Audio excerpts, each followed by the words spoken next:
हम लोग फिनॉल के कुछ और रिएक्शंस, इंपॉर्टेंट रिएक्शंस थे, स्पेशल रिएक्शंस। उसी में कॉल्प्स रिएक्शन नेम रिएक्शन है। क्या ये कॉल्प्स रिएक्शन कहता है कि सोडियम फिनॉक्साइड या सोडियम फिनेट को कार्बन डाइऑक्साइड के चक के साथ 440 केल्विन ताप पर तथा 4 से 7 एटमॉस्फेरिक प्रेशर के अधीन गर्म करने पे ये आपको एक प्रोडक्ट देता है जिसे हाइड्रोक्लोरिक एसिड के साथ इंट्रोड्यूस करने पे आपको सैलिसिलिक एसिड मिलता है। इसी अभिक्रिया को हम कॉल्प्स रिएक्शन कहते हैं। फिर से, सोडियम फिनॉक्साइड या सोडियम फिनेट को कार्बन डाइऑक्साइड के साथ 440 केल्विन ताप पर तथा 4 से 7 एटमॉस्फेरिक प्रेशर के अधीन गर्म करने पर ये हमें सैलिसिलिक एसिड या 2 हाइड्रोक्सी बेंजोइक एसिड देता है। इसी अभिक्रिया को हम कॉल्प्स रिएक्शन कहते हैं। उससे आगे बढ़ के हम लोग बात करेंगे कॉपलिंग रिएक्शन आगे भी आएगा। यह कॉपलिंग रिएक्शन में हम बेंजीन डाइजोनियम क्लोराइड को फिनॉल के साथ आइस कूल टेम्परेचर में, जिसका पीएच 9 से 10 यानी एल्कलाइन मीडियम में जब रिएक्ट कराते हैं तो ये हमको देता है पारा हाइड्रोक्सी एजोबेंजीन, जिसे एजो डाई कहा जाता है, जो डाई के काम में आता है। फिर से देखिए, इसी रिएक्शन को हम कॉपलिंग रिएक्शन कहते हैं। क्या है कॉपलिंग रिएक्शन? कहता है फिनॉल को जब बेंजीन डाइजोनियम क्लोराइड के साथ आइस कूल टेम्परेचर पर एल्कलाइन मीडियम में रिएक्ट कराते हैं तो ये हमको क्या देगा? ये देगा पारा हाइड्रोक्सी एजोबेंजीन, जिसे हम एजो डाई कहते हैं। प्लस HCl कर देता हूं। तो ये हो गया आपका कॉपलिंग रिएक्शन। इस तरह से हम सारे रिएक्शंस फुलफिल कर चुके हैं। अब थोड़ा कुछ क्वेश्चंस की बात आती है, जो कि PDF में भी आपको कुछ क्वेश्चन आज मिलेगा जिसको करने हैं। उसके सब से 3 टाइप के क्वेश्चंस आज हमने उठाए हैं और उसमें से कुछ मैं कर दे रहा हूं, बाकी आप करना। जैसे देखो, यहाँ पे पहला क्वेश्चन है हाउ विल यू सिंथेसिस, तुम कैसे सिंथेसिस करोगे? किसको? 1 phenyl ethanol from suitable alkene. अब यहाँ पे हम कौन सा एल्कीन लगाएंगे, कौन सी अभिक्रिया करेंगे ताकि हमको 1 फिनाइल इथेनॉल प्राप्त होगा? गौर करना, ये OH ग्रुप लाना है, एल्कीन की ये बात कर रहा है। तो एल्कीन में यदि हम 1 फिनाइल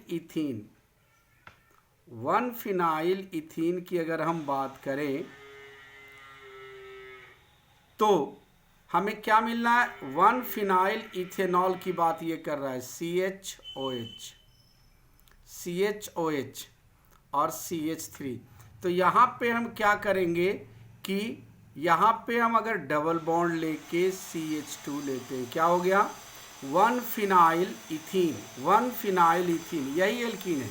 1 फिनाइल इथीन को यदि हम हाइड्रोलिस करेंगे, जल के साथ करेंगे, याद करना, तो यह हाइड्रोलिस होके OH ग्रुप उस कार्बन पे जाएगा जो डबल बॉन्डेड कार्बन है और उस पर हाइड्रोजन की संख्या कम है। इस पे हाइड्रोजन की संख्या देखो कम है, यहाँ OH जुड़ेगा और यहाँ H जुड़ेगा, तब हमें प्राप्त होगा 1 फिनाइल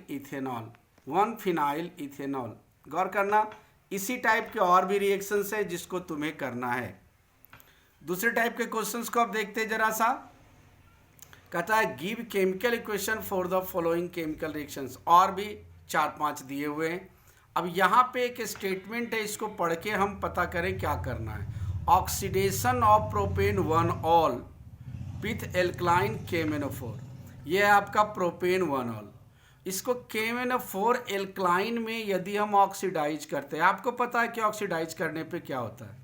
पहले ये एल्डिहाइड बनाएगा, फिर ये फाइनल प्रोडक्ट के रूप में कार्बोक्जिलिक एसिड बनाएगा। तो कार्बोक्जिलिक एसिड में कार्बन की संख्या ज्यों की त्यों रहेगी, अर्थात हम लोग इसको सीधा सीधा लिखेंगे CH3 CH2 C double bond OH plus H2। ये लिखो या ना लिखो, ये बनेगा। हम स्टेटमेंट में क्या लिखेंगे कि when propane 1 ol is oxidized by alkaline KMnO4 it gives propanoic acid. तो ये फिल इन द ब्लैंक्स भी है और इस तरह से क्वेश्चन NCERT क्वेश्चन सही है। अब आगे बात करते हैं हम लोग complete the following. Complete the following, ये 5, उसमें 11 दिए हुए हैं, 11 दिया हुआ है जो कि मैं आज आपको दूंगा।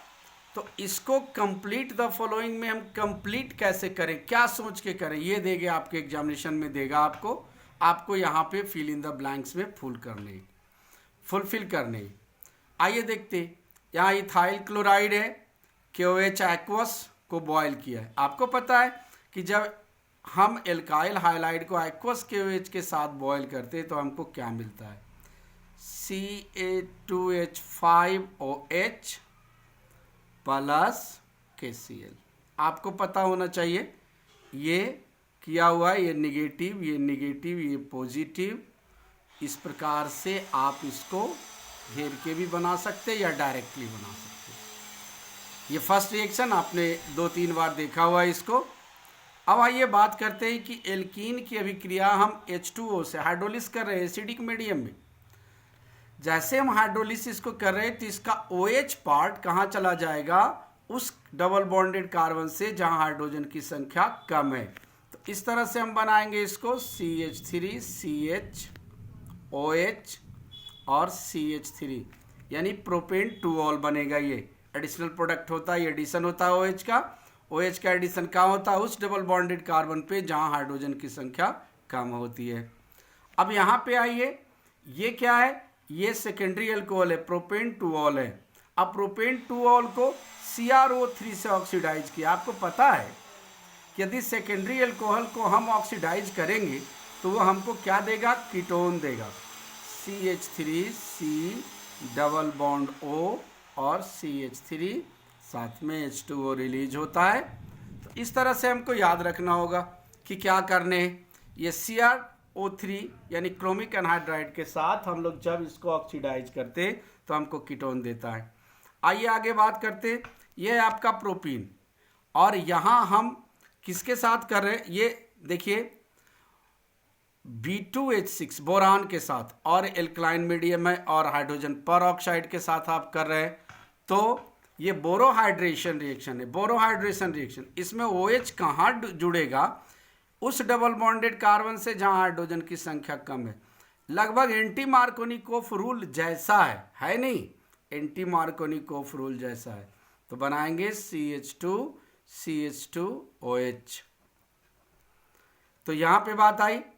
अब यहाँ फिल इन द ब्लैंक्स करना क्या है, ये फिनॉल है, ये क्या है, Br2 वाटर। आपको पता है कि फिनॉल को जब ब्रोमीन वाटर के साथ करते हैं तो क्या देता है, याद कीजिए, आपको याद होगा 2,4,6 ट्राइब्रोमोफिनॉल, 2,1,2 फिनॉल देता है ये और 3HB। आपको याद रखने हैं कि जब ब्रोमीन वाटर के साथ करते हैं तो ये 2,4,6 ट्राइब्रोमोफिनॉल देता है। लोग फिनॉल का यूज देख लेते हैं कि फिनॉल का कहाँ कहाँ यूज होता है। देखो फिनॉल का यूज पॉलीमर बनाने में एक बहुत ही अच्छा सा पॉलीमर है बेकेलाइट। कहता है फिनॉल को जब फॉर्मल्डिहाइड के साथ रिएक्ट करते तो हमको ये बेकेलाइट मिलता है। ये बहुत ही स्ट्रांग होता है बेकेलाइट। आगे इसका उपयोग जो है हम कई ड्रग्स बनाने में करते हैं, जैसे एस्पिरिन है, सेलोल है, फेनासेटीन है। इन सारे ड्रग्स के बनाने में भी हम फिनॉल का उपयोग करते हैं। फिनॉल का उपयोग ये कलरफुल एजोडाई, जो कि अभी अभी आपने देखा था कॉपलिंग रिएक्शन में, कलरफुल एजोडाई बनाने में इसका उपयोग होता है। इसका उपयोग पिक्रिक एसिड क्या है, 2,4,6 ट्राइनाइट्रोफिनॉल, कोई पिक्रिक एसिड कहते हैं, तो पिक्रिक एसिड बनाने में होता है। और पिक्रिक एसिड क्या है, एक बहुत ही इंपॉर्टेंट एक्सप्लोसिव है, इसके बनाने में भी इसका उपयोग करते हैं। और ये इंक के प्रिजर्वेशन में, इंक को लंबे टाइम तक रखने के लिए उसमें फिनॉल मिला दिया जाता है। तो ये इंक के प्रिजर्वेशन में भी इसका इस्तेमाल होता है। अब लोग आज का लेक्चर यहीं पे स्टॉप करते हैं और आगे इसमें कन्वर्सन भी दिया हुआ है, इसको ट्राई करो। ट्राई करने पे तुमको पता चल जाएगा कि क्या कन्वर्सन बन पाता है या क्या नहीं। अगर नहीं बने तो कमेंट बॉक्स में लिखना, मैं इन कन्वर्सन्स का सॉल्यूशन दूंगा। Thank you.